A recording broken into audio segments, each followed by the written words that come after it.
On May 31, 2009, an Air France Airbus A330 took off from Rio de Janeiro in Brazil, heading for Paris.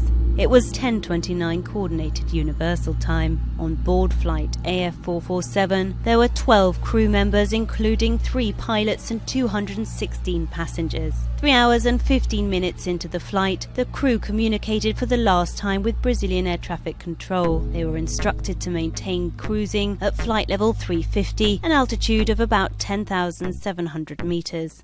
The flight continued its journey across the Atlantic. 20 minutes later, the captain, who was in the cockpit but not flying the plane, woke up the second co-pilot to take his place. The 3 pilots then held a briefing and the flying pilot told the others, "Well, the little bit of turbulence that you just saw, we should find the same ahead." The captain then left the cockpit for a rest period, leaving the 2 co-pilots in charge. Shortly afterwards, the pilot flying called the cabin crew, warning that the aircraft would shortly be entering a period of turbulence.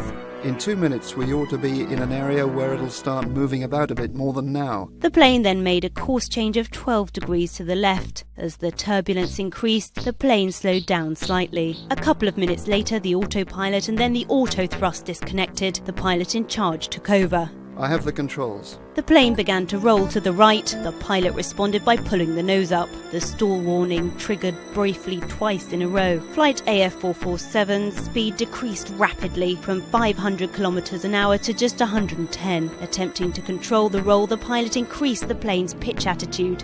It climbed about 2,000 meters a minute to an altitude of 11,400 meters.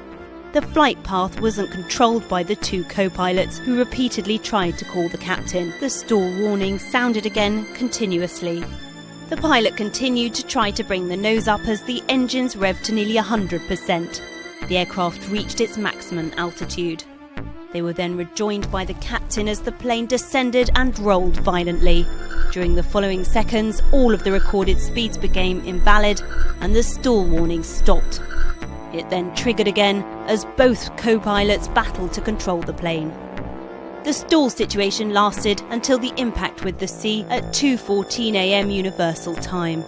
The last recorded data revealed a descent of 3,300 meters a minute and a ground speed of just 200 kilometers an hour. The whole incident lasted 3 minutes and 30 seconds.